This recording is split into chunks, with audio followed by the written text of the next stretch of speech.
ఈరోజే పాల్గొన గురువారం. మరి ఎంతో విశేషమైన ఈరోజు ఈ కథను వింటే చాలు జన్మల పాపాలు తొలగి కోటి జన్మల పుణ్యం వస్తుంది. పాల్గొన మాసం శ్రీ మహావిష్ణువుకు ఎంతో ప్రీతికరమైన మాసమని భాగవతం తెలియజేస్తుంది. వామిలి లక్ష్మీవారం కథను వింటారో వారి ఇంట్లో ధనం ప్రవాహంలా వస్తుంది. వారికి జీవితంలో దరిద్రం అనేదే దరిచేరదు. మరి ఆ కథ ఏంటో ఇప్పుడు ఈ వీడియోలో తెలుసుకుందాం. ఈ కథను విన్నంతనే కోటి గోవులను దానం చేసిన మహాపుణ్యం మీకు లభిస్తుంది. పూర్వం అవంతి పట్టణంలో ఒక బ్రాహ్మణ కుటుంబం నివసిస్తూ ఉండేది. ఆ ఇంటి యజమాని అన్ని శాస్త్రాలు తెలిసిన పండితుడు. ఆ పండితుడికి 4 కొడుకులు 4 కూతుళ్ళు ఉన్నారు. ఆ ఇంట్లో ఆడపిల్లలకు పెళ్ళీడు వచ్చింది. ఇక ఆ పండితుడు వాళ్లకు వివాహం చెయ్యాలి అని నిర్ణయించుకున్నాడు. వారి చేత వావిలి లక్ష్మీవారపు నోము నోయించాడు. మొదట ముగ్గురు చక్కగా నోము నోచి ఉద్యాపన చెప్పారు. చిన్నమ్మాయి మాత్రం ఆ వ్రతం పట్ల అశ్రద్ధ చూపించింది. ఆ విధంగా అశ్రద్ధతో ముగింపు చెప్పలేదు. దానికి ఆ పండితుడు ఎంతో బాధపడ్డాడు. ఇక సంబంధాలు వెతికాడు. మొదట ముగ్గురికి గొప్ప సంబంధాలు దొరికాయి. కాని చివరి అమ్మాయికి మాత్రం పేద కుటుంబంలో సంబంధం కుదిరింది. ఇక చేసేది లేక ఆ పండితుడు వారికి ఘనంగా వివాహం చేసి అత్తవారి ఇళ్లకు పంపాడు. 4వ కూతురు చాలా లేనివారికి కోడళ్ళు అయ్యింది. అందువల్ల ఒక్కసారైనా అన్నలు పుట్టింటికి ఆమెను తీసుకుని వెళ్లేవారు కాదు. మిగిలిన ముగ్గురు చెల్లెళ్లను అస్తమానం తీసుకుని వెళ్లేవారు. వారికే అన్నీ పెట్టేవారు. కాని చిన్న చెల్లెలు ఇంటికి వస్తాను అన్నా కూడా వారు తీసుకు వెళ్లేవారు కాదు. మీరు దరిద్రులు, మా ఇంట్లో అడుగు పెట్టకండి అని పలికేవారు. ఇలా ఉండగా ఒకరోజు పండితుడి 4వ కుమారుడికి పెళ్లి ముహూర్తం నిశ్చయించారు. తమ్ముడు పిలవకపోయినా చిన్న కూతురు పిల్లలు తాతగారింటికి వెళ్లి ఈ విధంగా అంటారు. తాత, పందిరి వెయ్యమంటావా, చాపలు పరచమంటావా అని పలకగా తాతవారిని కసిరి కొట్టి ఇలా అంటాడు, మీరు దరిద్రులు అని బయటకు నెట్టేస్తాడు. ఇక వారు ఆ విషయాన్ని తల్లికి వెళ్లి చెప్తారు. దాంతో ఆమె ఎంతో దుఃఖించి ఇదంతా ఎందుకు జరిగింది అని కూర్చుని ఆలోచిస్తుంది. అలా ఆలోచించే సందర్భంలో ఆమెకు గుర్తుకు వస్తుంది. ఆమె వావిలి లక్ష్మీవారపు నోమును పట్టి దాన్ని ముగించలేదని. తన అక్కలు మాత్రం ఆ వ్రతాన్ని ఎంతో భక్తి శ్రద్ధలతో ఆచరించారు. అందుకే వారికి అంత ఐశ్వర్యం కలిగింది. ఇదంతా ఆ గురువారం రోజు వావిలి లక్ష్మీవారపు నోము మహత్యం వల్లే. నేను ఆ నోమును సరిగ్గా నోచుకోకపోవడం వల్లే ఇంత పేదరికాన్ని అనుభవిస్తున్నానని ఆమె అనుకుంది. ఇక వెంటనే ఆమె ఆలస్యం చేయకుండా వావిలి లక్ష్మీవారపు నోము పట్టి ఉద్యాపన చెప్పింది. ఆ కథ చెప్పుకుని అక్షింతలు తలపై వేసుకుంది. కొత్త చాటలో కడిగిన బియ్యం 1 కేజీ, కడగని బియ్యం 1 కేజీ మరియు వావిలి కొమ్ములు కూడా పెట్టి పాతచేట మూత పెట్టి జాకెట్టు ముక్క తాంబూలాలతో గోడపై నుండి 35 మందికి వాయినం ఇచ్చింది. ఇంతలో ఆమె ఇంట్లో గనగనమని శబ్దం వచ్చింది. ఏంటని వెళ్లి చూసేసరికి ఇల్లంతా ఆభరణాలతో బంగారపు వజ్రాలతో నిండిపోయింది. సర్వ సంపదలు ఆమెకు కలిగాయి. ఆ ధనంతో 1000 ఎకరాల పొలం కొన్నది. మంచి ఇల్లు కట్టుకుంది. అన్ని ఆభరణాలు ధరించుకుంది. ఇక ఆమె గురించి ఆ ఊళ్ళో వారంతా చెప్పుకోవడం మొదలుపెట్టారు. ఫలానా ఆమె వావిలి లక్ష్మీవారపు నోమునొచ్చి సర్వ ఐశ్వర్యాలు పొందిందని అందరూ చెప్పుకోగా పుట్టింటి వారికి ఈ విషయం తెలిసింది. ఒకరోజు సర్వ ఆభరణాలు అలంకరించుకుని ఆమె పుట్టింటికి వెళ్లేసరికి ఆమె తల్లిదండ్రులు, అక్కా చెల్లెళ్ళు, అన్నా తమ్ముళ్ళు ఎంతగానో గౌరవించారు. ఇదంతా వావిలి లక్ష్మీవారపు వ్రత మహత్యమేనని ఆమె అనుకుంది. అలా వారు సకల ఐశ్వర్యాలతో జీవించారు. పూర్వం బోధ చేస్తూ ఒక ముని దంపతులు ఉండేవారు. ఆ ముని చాలా ప్రతిభావంతుడు. సకల శాస్త్రాలు విద్యలో తెలిసినవాడు.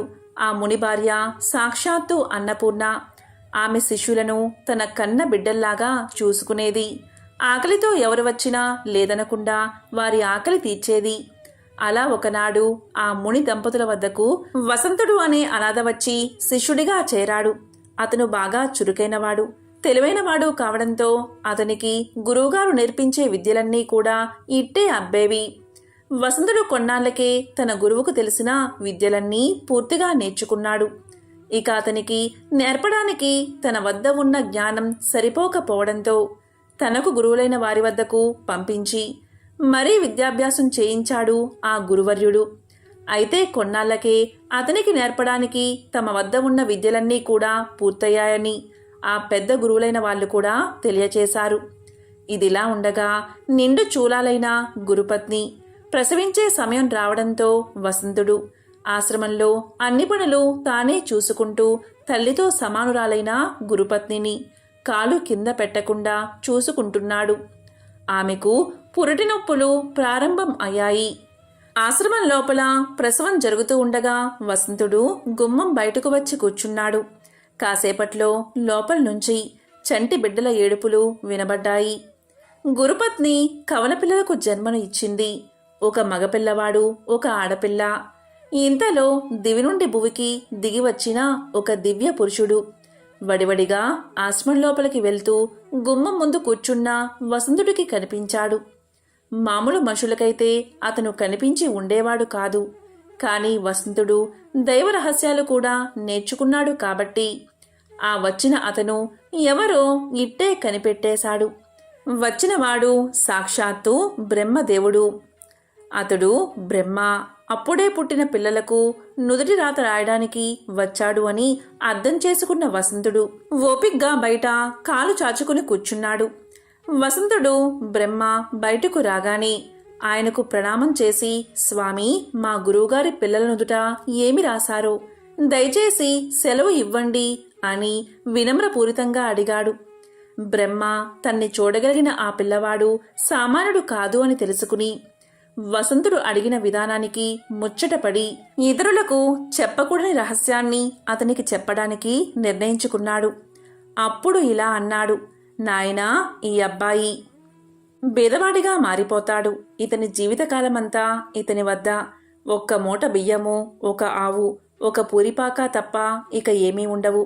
ఇతను రోజంతా కష్టపడినా తన రెక్కల కష్టంగా పెళ్ళాన్ని పిల్లల్ని పోషిస్తాడు అంతే అన్నాడు.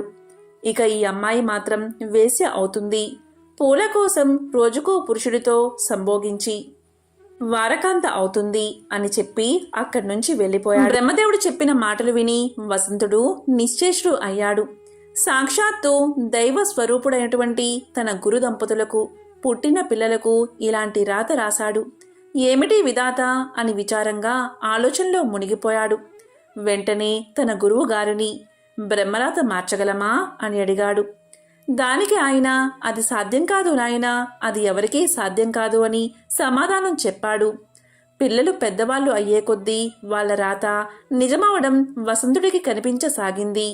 ఆ ఇద్దరికీ చదువులు వంట పట్టడం లేదు. ఎందరికో విద్యా బుద్ధులు నేర్పిన గురువుగారి పిల్లలు ఇలా అయ్యారు ఏమిటా అనేది వసంతుడికి దేనిమీద ఏకాగ్రత కుదరకుండా చేస్తుంది.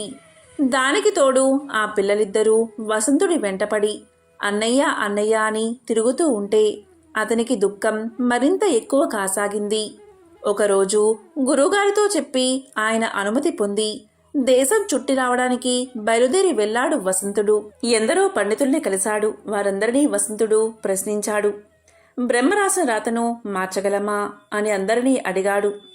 కాని అందరూ వసంతుడికి చెప్పిన సమాధానం బ్రహ్మరాత మార్చడం అసాధ్యమని, అది ఎవరితరమూ కాదని.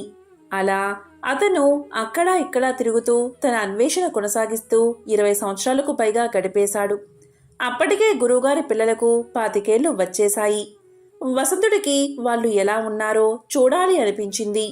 ఆశ్రమానికి తిరిగి వచ్చాడు. అప్పుడు అక్కడ పరిస్థితి, గురువుగారి కుమారుడి పేరు శంకరుడు. అతను ఆ ఊరిలోనే కూలీ పని చేస్తున్నాడని, గురువుగారి కుమార్తె పేరు వసంతసేన.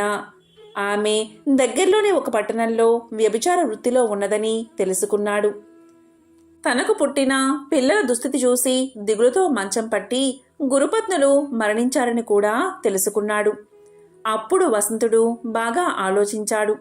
ముందు శంకరుణ్ణి వెతుక్కుంటూ వెళ్ళాడు. వసంతుణ్ణి చూడగాని అన్నయ్య అంటూ బావురమన్నాడు శంకరుడు. చిన్న పూరిపాక, చిరిగిపోయిన దుస్తుల్లో భార్య, ఒక కొడుకు. ఇంట్లో ఎక్కడ చూసినా విలయ తాండవం చేస్తున్న కటిక దారిద్ర్యం. ఇది శంకరుడి పరిస్థితి. దీంతో వసంతుడు ఇలా అన్నాడు. తమ్ముడు, నువ్వు బాధపడకు, ఇప్పటినుంచి నేను చెప్పినట్లు చెయ్యి అన్నాడు. దానికి సరే అన్నాడు శంకరుడు. అన్నయ్య, ఇక నుంచి నువ్వు ఎలా చెప్తే అలాగే చేస్తాను అన్నాడు. అప్పుడు వసంతుడు, ముందు ఆ ఆవును తోలుకుని పట్నానికి వెళ్దాం పదా అన్నాడు వసంతుడు. ఏమీ మాట్లాడకుండా ఆవును తోలుకుని వసంతుణ్ణి అనుసరించాడు శంకరుడు. ఇద్దరూ నేరుగా పట్నంలోని సంత దగ్గరకు వెళ్లారు. అక్కడ ఒక దళారి దగ్గరకు వెళ్ళి ఆవును ఎంతకు కొంటావు అని అడిగాడు. తర్వాత అతడు చెప్పిన ధరకు అమ్మేశాడు వసంతుడు. శంకరుడికి ఏమీ అర్థం కాకపోయినా వసంతుడికి ఎదురు చెప్పలేదు. ఆవును అమ్మగా వచ్చిన డబ్బుతో వంటకు అవసరమైన సరుకులను, శంకరుడి భార్యకు, పిల్లలకు కొత్త బట్టలు కొన్నారు. తిరిగి గ్రామానికి బయలుదేరి ఇంటికి రాగానే ఆ సరుకులతో వంట చేయించాడు. శంకరుడి భార్యా పిల్లలు ఆవురావురమంటూ ఆకలి తీర్చుకున్నారు. తరువాత వసంతుడు శంకరుడితో, తమ్ముడు, అన్నదానం చేద్దాం, ఆకలితో ఎవరు వచ్చినా లేదనకుండా వడ్డించు అన్నాడు. దీంతో శంకరుడు మారు మాట్లాడకుండా అలాగే చేశాడు. కానీ శంకరుడు ఆ రోజు రాత్రి వసంతుడితో ఇలా అన్నాడు. అన్నయ్య, ఇంతవరకు ఆ ఆవు ఉంది కదా అన్న ధైర్యం నాకు ఉండేది. ఇప్పుడు ఉన్న ఆ ఒక్క ఆధారం కూడా పోయింది. దాన్ని అమ్మగా వచ్చిన ధనం కూడా అన్నదానానికే ఖర్చయిపోయింది. తెల్లవారితే ఎలా గడపాలో అని భయంగా ఉంది అన్నాడు. దానికి వసంతుడు, తమ్ముడు, నువ్వేమీ ఆలోచించకుండా సుఖంగా నిద్రపో, పొద్దునకి అంతా సర్దుకుంటుంది అని ధైర్యం చెప్పాడు. తీరా పొద్దున్నే లేచి తలుపు తెరిచి బయటికి వచ్చి చూసిన శంకరుడి ఆశ్చర్యానికి అంతే లేకుండా పోయింది. శంకరుడి ఇంటి ముందు ఒక ఆవు నిలబడి ఉంది. శంకరుడి ఆస్తి ఎప్పుడు ఒకే ఆవు అని బ్రహ్మ రాసిన రాత పొల్లుపోకుండా ఉండడానికి రాత్రికి రాత్రి బ్రహ్మే స్వయంగా ఒక ఆవును తీసుకుని వచ్చి అక్కడ కట్టేశాడు. ఆ రోజు కూడా ఆవును తీసుకుని వెళ్ళి సంతలో అమ్మి వచ్చిన ఆ డబ్బుతో అన్నదానం చేయించాడు వసంతుడు. తమ్ముడు, ఇక ఇలాగే ప్రతిరోజు క్రమం తప్పకుండా చేస్తూ ఉండు అని చెప్పి వసంతుడు అక్కడ్నుంచి వసంత సేనను వెతుక్కుంటూ బయలుదేరాడు. అన్ని దానాల్లోకెల్లా గొప్పదైన అన్నదానాన్ని క్రమం తప్పకుండా చేస్తున్నందున శంకరుడు తన జీవితంలో అనంతమైన పుణ్యాన్ని మూటకట్టుకున్నాడు. ఆ తరువాత వసంతుడు వాళ్ళను వీళ్ళను అడుగుతూ వెళ్ళి వసంతసేనని కలుసుకున్నాడు. వసంతసేన ఒక అవ్వతో కలిసి ఒక ఇంట్లో ఉంటుంది. ఆమె వసంతుణ్ణి చూడగానే బోరుమని ఏడ్చేసింది. అన్నయ్య, నేను మహాపాపిని, ఈ పాప పంకిలంలో కూలిపోయాను. మీలాంటి ఉన్నతుణ్ణి చూడ్డానికి నాకు అర్హత లేదు అని బావురమ్మంది. దానికి వసంతుడు, ఊరుకో చెల్లి, ఊరుకో, ఈ పాప పంకిలం నుండి నువ్వు బయటపడే మార్గాన్ని చెబుతాను. ఇక ఇవాల్టి నుంచి నేను చెప్పినట్లు చెయ్యి అన్నాడు. ఆమెను ఓదార్చాడు. దానికి సరే అంది వసంతసేన. ఆ రాత్రికి విఠలుడు ఎవరు వచ్చినా సరే 1,00,000 వరహాలు చెల్లించాల్సిందే, 1,00,000 వరహాలు చెల్లిస్తేనే లోపలికి ప్రవేశమని చెప్పమని అక్కడ ఉన్న వసంతసేనతో ఉన్న అవ్వకు చెప్పాడు. దానికి ఆశ్చర్యపోతూ అవ్వ, అయ్యా, ఇది జరిగే వ్యవహారం కాదు అని ఏదో చెప్పబోయింది. వసంతుడు ఆమెను మధ్యలోనే వారించి నేను చెప్పినట్లు చెయ్యి అన్నాడు. ఆజ్ఞాపిస్తున్నట్లుగా అన్నాడు. ఆ రాత్రి 2-3 విడుదలు వచ్చి 1,00,000 వరహాలు అనగానే వెనుతిరిగి వెళ్ళిపోయారు. అది వాళ్ళు ఊహించలేని మొత్తం. కానీ అర్ధరాత్రి సమీపిస్తుంది అనగా ఒక మహాపురుషుడు మాత్రం 1,00,000 వరహాలతో వచ్చి ఆ రాత్రి వసంతసేనతో గడిపి వెళ్ళాడు. ఆ మరుసటి రోజు రాత్రి కూడా అలాగే జరిగింది. తన రాత తప్పకుండా వసంతసేనకు దగ్గరకు వచ్చింది సాక్షాత్తు బ్రహ్మే అని వసంతుడికి తెలుసు. అలా బ్రహ్మ ఆమె దగ్గరకు రావడం వల్ల ఆమె మూటగట్టుకున్న పాపాలన్నీ కూడా నశించిపోయాయి. ఆమె జన్మ చరితార్థం అయింది. అలా వసంతుడు వాళ్ళిద్దరి చేత పుణ్యకర్మలు చేయించి గురుపత్నుల రుణం తీర్చుకున్నాడు. ఈ ప్రపంచంలో ప్రతి జీవి నుదుట తల రాసేది బ్రహ్మే. అయినా దాన్ని చక్కగా తీర్చిదిద్దుకునే శక్తిని, అవకాశాన్ని మాత్రం ప్రతి జీవికి ఇచ్చాడు అని దాన్ని నిరూపించాడు. అలా బ్రహ్మరాతను సైతం బ్రహ్మాండమైన రాతగా మార్చి చూపించాడు వసంతుడు. విజయలక్ష్మి యుక్తుడు కావడం వల్లే విష్ణువు సృష్టిలో అజేయుడు అయ్యాడు. మనం ఏది చేసినప్పటికీ అది సఫలం అవడమే ప్రధానం. విఫలమగు వానిని ఎంత చేసినను ప్రయోజనం లేదు కదా. కాబట్టి సర్వకార్య సాఫల్యార్థమై సర్వులు విజయలక్ష్మిని ఆరాధించాలి. అత్యంత ప్రధానమైన ఈ లక్ష్మీ కళ రాజయోగాన్ని సిద్ధింపచేస్తుంది. తెలిసి కాని తెలియక కాని ఎవరు విజయలక్ష్మి ఆరాధన చేస్తారో వారికి సత్ఫలితాలకు లోటు ఉండదు.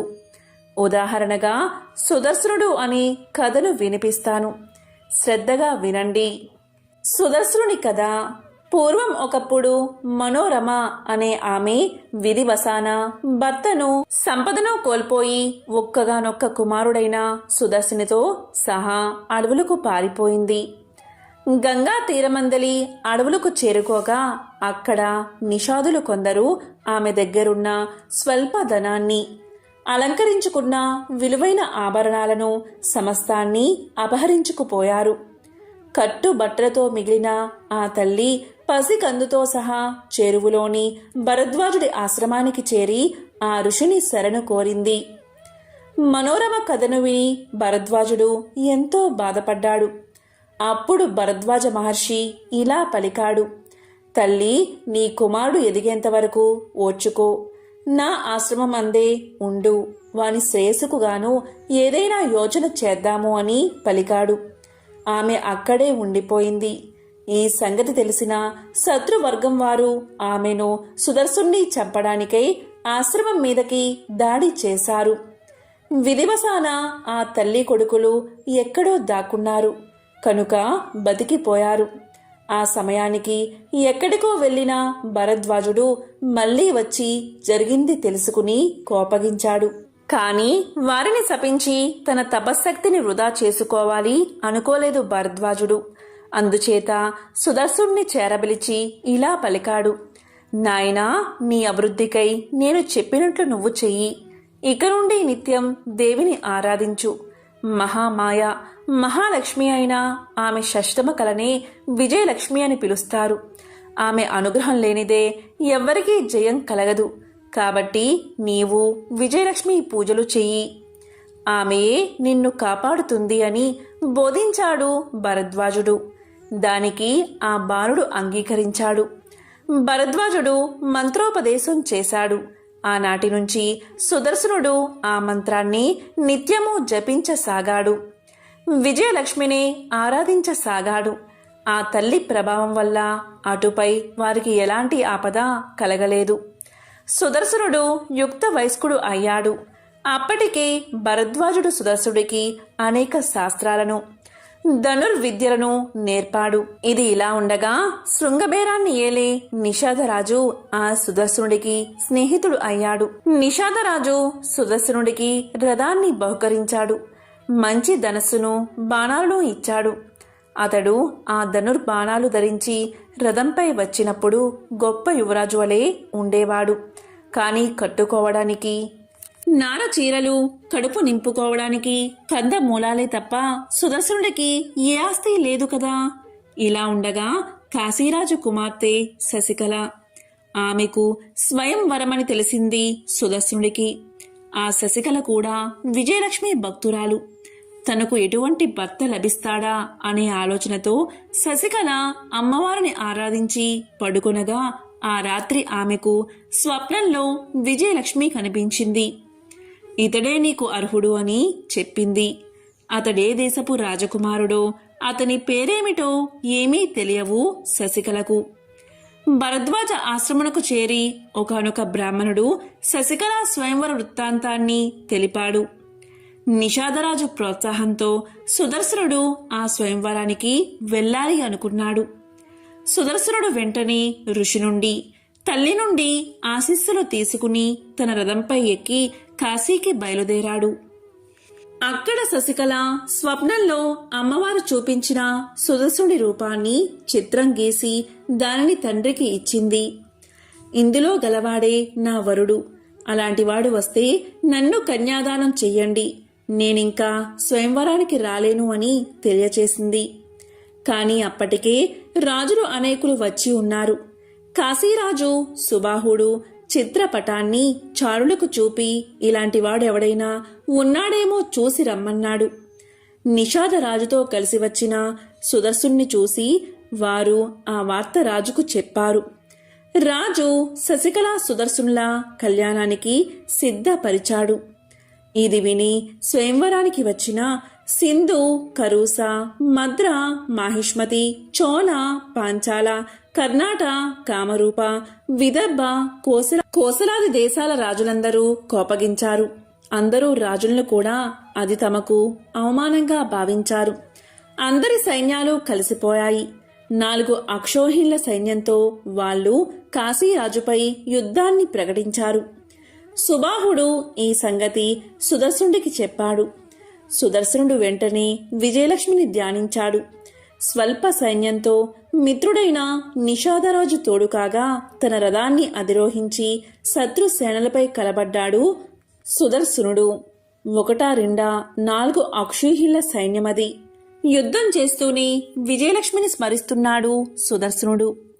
అంతే, తక్షణమే యుద్ధ రంగంలో ప్రత్యక్షమైంది అమ్మవారు. ఆ తల్లి ఎర్రగా కెంపులా మెరిసిపోతున్న శరీర ఛాయతో, ఎర్రటి పట్టుచీర కట్టుకుని ఎర్రటి ఆభరణాలు, ఎర్ర పూలమాల ధరించి ఉంది. శంఖం, చక్రం, గద, ఖడ్గం, ధనుర్బాణాలు, తొమరం, కుంతలం ధరించిన 8 చేతులతో గరుడ వాహనం మీద నుండి దిగింది రణరంగంలోకి. శత్రు సైన్యాలను ఎక్కడికక్కడే నరికి పారేయసాగింది. శత్రువులు లీలగాను నిషాద, సుబాహు, సుదర్శనులు అస్పష్టంగానూ ఆమెను చూశారు. ప్రళయంలా ముంచుకొచ్చిన సైన్యం పట్టుమని 10 గడియలు కూడా పోరాడకుండానే సమసిపోయింది. విజయలక్ష్మిని కాశీరాజు అనేక విధాలా ప్రార్థించాడు. సుదర్శనుడు భక్తి పారవస్యంతో ఆ తల్లికి పాదాక్రాంతుడు అయిపోయాడు. విజయోత్సాహంతో ఆ తల్లి ఇలా పలికింది: సుదర్శన, వెళ్ళు. అయోధ్యాపతి ఈ యుద్ధంలో చనిపోయాడు. ఆ రాజ్యం నువ్వు ఏలుకో, నేను నీ రాజధానిలో వెలుస్తాను అని అనుగ్రహించి అదృశ్యమైపోయింది. సుదర్శనుడు శశికళను మనువాడి అయోధ్యను పరిపాలించి అఖండ సుఖ విజయాలను పొందాడు. అపూర్వమైన ఈ విజయలక్ష్మి మహత్యాన్ని విన్నా, చదివినా సర్వ సుఖాలు కలుగుతాయి. చాలా కాలం పూర్వం సురదుడు అని ఒక మహారాజు ఉండేవాడు. అతను మహాబలశాలి, అపరిమిత సైన్యాలు, అఖండమైన పరాక్రమము కల. ఆ రాజు యొక్క పేరు విన్నంతనే ఇతర రాజులు గడగడలాడిపోయేవారు. క్రమక్రమంగా అతనికి తన గురించి తనకే గర్వం కలగసాగింది. అహంకారం కన్నా దుర్మార్గమైనది మరొకటి లేదు కదా. అది ఎక్కడ అంకురిస్తుందో అక్కడ సర్వనాశం ప్రారంభమవుతుంది. ఎక్కువ పెరిగితే అక్కడ పతనం జరుగుతుంది. ఎక్కడ విస్తరిల్లుతుందో అక్కడ ప్రాణాల మీదకి వస్తుంది. చివరికి ప్రాణహాని కూడా కలుగుతుంది. అలాంటి రాకూడని గర్వమే ఆ మహారాజుకు వచ్చింది. దైవదత్తాలను, అనుగ్రహాలను అయిన సమస్తాన్ని తన ప్రజ్ఞ అనుకోసాగాడు. పెద్దలు, అమాత్యులు, శ్రేయోభిలాషులు చెప్పిన మాటలను పెడచెవిన పెట్టసాగాడు. దైవాన్ని తిరస్కరించసాగాడు. నా విష్ణువు పృథివీపతి అని ఏదో సందర్భంలో చెప్పబడిన ఆర్యోక్తిని పురస్కరించుకుని తానే విష్ణువు అనుకున్నాడు. లక్ష్మి తన ఇల్లాలు అనుకున్నాడు. లక్ష్మీ పూజను సైతం తిరస్కరించాడు.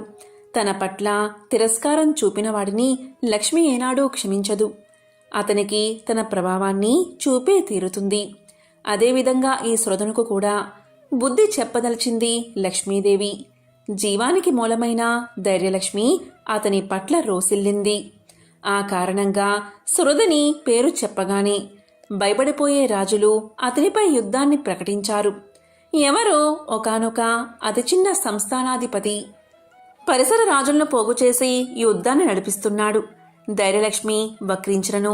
అహంకారం పెరగడం వల్ల సురదుడు ముందు వెనుక ఆలోచించక యుద్ధానికి సిద్ధపడ్డాడు. ఒక్క రోజులో శత్రువులను పారద్రోడుతాను అనుకున్నాడు. తన సైన్యం 1,00,000 మంది కాక శత్రువులు 10 మందే ఉన్నారు. అయినా మొదటి రోజు యుద్ధంలో శత్రు సైన్యం స్వల్పంగా నష్టపోయింది. తన సైన్యంలో 10,000 మంది మరణించారు. దానితో అతని అహం దెబ్బతింది. అహంకారమనగా వేడియెక్కిన గాజు పలక వంటిది. చిన్న చన్నేటి చుక్క పడితే బీటలు వస్తుంది.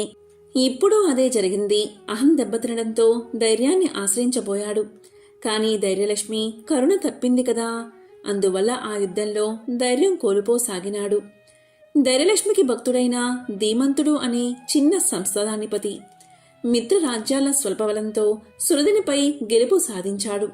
ఇక సురధుడు భార్యా కుమార్తెలతో సహా అడవులకు పారిపోయాడు. కుటుంబ సహితంగా పారిపోయిన సురధుడు సుమేధుడు అనే ఋషి ఆశ్రమానికి చేరి అక్కడ తలదాచుకున్నాడు. ఒకనాడు సురధుని భార్య సుమేధుడి కాళ్లపై పడి తన భర్త ఎందుకో భయపడుతున్నాడని మంత్రమో తంత్రమో చేసి అతన్ని అనుగ్రహించమని ప్రాధేయపడింది. అంత సుమేధుడు సురధుణ్ణి పిలిచి వివరాలు అడిగాడు. సురధుడు జరిగిందంతా చెప్పాడు. దానికి ఆ మహర్షి నిట్టూర్చి ఇలా పలికాడు. రాజా, నీ బలానికి కొదువలేదు. నీవు యుద్ధం చేస్తే గెలుపు నీకే దక్కుతుంది. కానీ నీవు ప్రధానంగా ధైర్యాన్ని కోల్పోయావు. భయము జయాన్ని కలిగించదు. భయస్థుడికి ఇహపరాలు రెండూ దక్కవు. నాయనా, రాజుకు ధైర్య సాహసాలు ప్రధానం. నీవు ధైర్యాన్ని విడవడం వల్ల నీ సైన్యం కూడా పెరిగితనం వహించింది. ఇంతంతా మూలం నీవు క్షత్రియ ధర్మబద్ధంగా ధైర్యలక్ష్మిని ఆరాధించకపోవడమే. ఆ జగజ్జనని నీకు అన్నిటినీ అనుగ్రహించి ధైర్యాన్ని మాత్రం తొలగించింది. అందుకు నీ అహంకారమే కారణమై ఉంటుంది. నా మాట విని నీవు ధైర్యలక్ష్మిని ఆరాధించు, ఆమె దయను పొందు అని మంత్రోపదేశం చేశాడు ఆ మహర్షి. ఆ రోజు నుంచి సురధుడు సకుటుంబంగా 3 మాసాల పాటు ధైర్యలక్ష్మిని పూజించాడు. రక్తవర్ణ రక్తాంబరి రక్తమాల్య భూషధారిణి రక్త చందన దిగ్ధయుయైన ఆ తల్లిని అతి నియమంగా ఆరాధించాడు. పూజ తర్వాత ఆమె ప్రసాదం తప్ప మరేమీ తినేరుగడు. అతని భక్తికి ధైర్యలక్ష్మి ఆనందించింది. లీలగా దర్శనమిచ్చి ఏమి కావాలో కోరుకోమంది. తల్లి, నీవు నా యందు ఉండు అన్నాడు సురధుడు. అనుగ్రహించింది తల్లి. ధైర్యలక్ష్మి అనుగ్రహించడమే ఆలస్యంగా సురధునికి కొత్త కల వచ్చింది. క్రమక్రమంగా పెరిగితనం నుంచి కోలుకున్నాడు సురధుడు. ఆ అడవిలో స్వేచ్ఛగా సంచరించసాగాడు. ఆటవికులను సమీకరించుకున్నాడు. కేవలం 2,000 మంది సైనికులను వెంటబెట్టుకుని తన రాజ్యాన్ని ఆక్రమించుకున్న ధీమంతునిపై దండెత్తాడు. అనూహ్యమైన ఈ దాడికి ధీమంతుడు అబ్బురపడ్డాడు. తాను కూడా యుద్ధానికి సిద్ధపడ్డాడు. ఎవరూ ఊహించని విధంగా ఆ యుద్ధం 10 రోజుల పాటు సాగింది. 2,000 సేనతో లక్షల సైన్యాన్ని ఎదుర్కొని 10 రోజుల పాటు పోరాడుతున్న సురధుడి పాటవానికి ధీమంతుడు ఆశ్చర్యపడ్డాడు. 11వ రోజు ప్రాతకాలం యథావిధిగా ధైర్యలక్ష్మిని ఆరాధించాడు. ఈ విచిత్ర యుద్ధంలో తనకే విజయం చేకూర్చవలసిందని అమ్మవారిని అర్థించాడు. అప్పుడా తల్లి అదృశ్యంగా ఇలా పలికింది. నాయనా, మీరిద్దరూ నా భక్తులే. నన్ను తిరస్కరించి అహంకరించిన కారణంగానే గత యుద్ధంలో అతడిని పరాజితుని చేసి నిన్ను గెలిపించాను. అతడు పశ్చాత్తాపంతో ప్రాధేయపడ్డాడు. నా అండతోనే నీతో యుద్ధానికి వచ్చాడు. ఇప్పుడు మీలో మీరు కలహించుకోవద్దు. అతని రాజ్యం అతనికి అప్పగించు. నీకు శుభం కలిగిస్తాను అంది అమ్మవారు. ఇక ధైర్యలక్ష్మి వచనాలు ఆలకించగానే ధీమంతుడు ఆమెకు ప్రణమిల్లాడు. అమ్మా, ప్రపంచమంతా నీ అధీనం. నేననగా ఎంత, నువ్వెలా చెబితే అలాగే నడుచుకుంటాను అని ఆమెను స్తుతించి యుద్ధరంగానికి బదులు సరాసరి సురధుడి శిబిరం వైపు బయలుదేరాడు. ఆ సమయానికి సురధుడు కూడా అమ్మవారిని ఆరాధిస్తున్నాడు. అప్పుడు అమ్మవారు అతనికి ఇలా తెలియచేసింది. సురదా, ధీమంతుడు శాంతియుతంగా నీ రాజ్యాన్ని నీకు ఇచ్చేస్తాడు. తీసుకుని పాలించుకో అనగా అందుకు సురధుడు, తల్లి, నీ ఆజ్ఞ ప్రకారమే చేస్తాను. కాకుంటే క్షత్రుడై ఉండి దానం పట్టినట్లు అవుతుంది కదా అని ఆలోచిస్తున్నాను అన్నాడు. అమ్మవారి అదృశ్యహాసం వినబడింది. ఆ సమస్యను ధీమంతుడే పరిష్కరించుకుంటాడులే అని పలికింది. ఇక అంతలోనే ధీమంతుడు మంత్రి పురోహిత సమేతుడై వచ్చి సురధునికి నమస్కారం చేసి ధైర్యలక్ష్మీదేవి ఆజ్ఞ చొప్పున అంటూ అతని రాజ్యం అతనికి అప్పగించి వేశాడు. ఇక సురధుడు అమ్మవారి దగ్గర చెప్పినట్లే తన అనుమానాన్ని అతనికి విన్నవించాడు. అందుకు నవ్వి ధీమంతుడు ఇలా పలికాడు. మహారాజా, నీ అనుమానం ధర్మబద్ధమే కనుక క్షత్రియుడు గ్రహించదగిన కన్యను నాకిచ్చి భరించవలసిన రాజరికాన్ని మీరు వహించవలసింది అని చెప్పగా శృతుడు అంగీకరించి తన కూతురైన అమృతవల్లిని ధీమంతుడికి కన్యాదానం చేశాడు. ధైర్యలక్ష్మి కృప వలన శత్రువులు బంధువులయ్యారు. కాబట్టి జీవులు ఎల్లవెల్లలా ధైర్యలక్ష్మిని వీడక సేవిస్తూ ఉండాలి. ఈ కథను విన్నా చదివినా ధైర్యలక్ష్మి కృపకు పాత్రులు అవుతారు కాక. ఓం శ్రీ మహాలక్ష్మియే నమః. పూర్వకాలంలో అవంతి దేశంలో కౌశికుడు అని ఒక బ్రాహ్మణుడు నివసించేవాడు. అతడు తన కుల ధర్మాన్ని విడిచిపెట్టి వేశ్యాలోలుడై జీవిస్తూ ఉండేవాడు. ఒకనాడు కౌశికుడి ఇంటికి వృషభుడు అని ఒక యోగి వచ్చాడు. ఇక వేశ్యాలోలుడైన కౌశికుడు ఆ యోగిని పరమభక్తితో ఆహ్వానించి సేవలు చేసి పిండి వంటకాలు వండబెట్టి భోజనం పెట్టి పరిచర్యలు చేశాడు. దీంతో ఆ యోగి ఎంతగానో సంతోషించి కౌశికుణ్ణి అతని కుటుంబాన్ని దీవించి వెళ్ళిపోయాడు. ఇలా కొంతకాలం గడిచిన తరువాత కౌశికుడు మరణించాడు. తరువాత కౌశికుడు దశాన్న దేశ రాజైన భద్రబాహుడి భార్యకు కడుపున పుట్టాడు. ఆ సమయంలో అంటే ఆమె కడుపుతో ఉన్న సమయంలో ఆమె యొక్క సౌతులు ఆమె గర్భవతి అయి వారసుని ఇస్తున్నందుకు అసూయతో ఆమె తిన్న తిండిలో విషాన్ని పెట్టారు. అయినా సరే ఆ భద్రబాహుడి భార్య చనిపోలేదు. నెలలు నిండగా ఆమె ఒక కొడుకుకు జన్మను ఇచ్చింది. కొన్ని రోజుల తర్వాత సవతలు ఆమెకిచ్చిన విష ప్రభావం వల్ల తల్లి కొడుకుల దేహాల నిండా వ్రణ అంటే పుండ్లు దేహమంతా పుట్టుకొచ్చాయి. దీంతో రాజైన భద్రబాహుడు వీటి నుంచి తల్లి కొడుకులను బయటపడేయడానికి ఎన్నో చికిత్సలు చేయించాడు. కానీ ఆ వ్రణాలు తగ్గలేదు. చివరికి రాజు విసిగిపోయి తల్లి కొడుకులను అడవిలో విడిచిపెట్టేశాడు. ఆ అడవులకు సమీపంలోనే ఒక నగరం ఉండేది. ఆ నగరంలో సంపన్నుడైన పద్మాకరుడు అని ఒక వైశ్యుడు ఉండేవాడు. ఒకరోజు పద్మాకరుడి దాసి అడవిలో విడిచిన తల్లి కొడుకులను చూసింది. వారిని వెంట పెట్టుకుని తన యజమాని దగ్గరకు తీసుకువెళ్ళి వారిని రక్షించమని ప్రార్థిస్తుంది. దీంతో పద్మాకరుడు ఎంతో జాలిపడి వారికి తన ఇంటిలోనే స్థావరాన్ని కల్పించి చికిత్స చేస్తూ ఉండేవాడు. ఒకరోజు ఆ వ్రణాల బాధతో రాకుమారుడు మరణిస్తాడు. దానితో కొడుకు చావు బాధను తట్టుకోలేక రాజపత్ని కుంగిపోతుంది. ఇలా రాజపత్ని ఏడుస్తూ ఉండగా శివయోగి అనే మహర్షి వారింటికి వస్తాడు. అతడు రాజపత్నిని చూసి ఓదార్చినా ఆమె శాంతించదు. అప్పుడు ఆ శివయోగి భస్మాన్ని తీసి చనిపోయిన ఆ బాలుడిపై చల్లగానే ఆ బాలుడు బతుకుతాడు.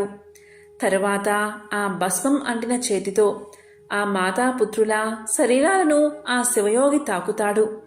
దీంతో వారి మీద ఉన్న వ్రణాలు పోయి ఎంతో ఆరోగ్యంగా మారతారు. దీంతో ఆ రాకుమారుడికి భద్రాయువు అని పేరు పెడుతుంది తల్లి. అదేవిధంగా వైశ్యుడైన పద్మాకరుడికి ఒక కుమారుడు పుడతాడు. అతడు అలాగే భద్రాయువు ప్రాణ స్నేహితులుగా పెరిగి గురువుల వద్ద తమ తమ కులానికి సంబంధించిన విద్యలను భక్తి శ్రద్ధలతో నేర్చుకుంటారు. అలా పెరిగి వారు పెద్దవారవుతారు. ఒకనాడు మహర్షి భద్రాయువు వద్దకు వస్తాడు. అతడు అభ్యసించిన చదువును పరీక్షించి తెలుసుకుని ఇలా పలుకుతాడు: నాయనా, నీవు శివారాధన చెయ్యి. ఎలా చెయ్యాలో ఆ విధానాన్ని నీకు బోధిస్తాను. నీవు రోజు శంకరుణ్ణి ఆరాధించు. ఇలా చేస్తే నీకు సర్వత్రా జయమే కలుగుతుంది అని చెప్పి ధనుర్బాణాలను ఖడ్గాన్ని ఇస్తాడు. దీంతో ఆ రాకుమారుడు ఎంతో ఇష్టంగా పరమేశ్వరుని ఆరాధించడం మొదలు పెడతాడు. శివుడు ఎంతగానో సంతోషించి ఆ రాకుమారుణ్ణి అనుగ్రహిస్తాడు. దీనివల్ల ఆ రాకుమారుడికి అపూర్వ శక్తులు లభిస్తాయి. ఇలా ఉండగా ఒకసారి మహారాజైన భద్రబాహుడిపై మగధులు దండెత్తి ఆ మహారాజును ఓడించి మహారాజును బంధించి రాజ్యాన్ని ఆక్రమిస్తారు. ఈ సంగతి తెలుసుకున్న రాకుమారుడు పద్మాకరుడి అనుమతి తీసుకుని తన దేశానికి వెళ్లి ఏకాంగ వీరుడై మగధులను రణానికి పిలిచి తన పరాక్రమంతో విజయాన్ని సాధిస్తాడు. ఇక శివ కవచ ప్రభావం వల్ల శత్రువులు ప్రయోగించిన అస్త్రశస్త్రాలు రాకుమారుడికి ఎటువంటి హాని కలిగించలేకపోతాయి. అప్పుడు రాకుమారుడు వారందరినీ కూడా సంహరించి శత్రు రాజులను బంధించి సింహాసనాన్ని ఆక్రమిస్తాడు.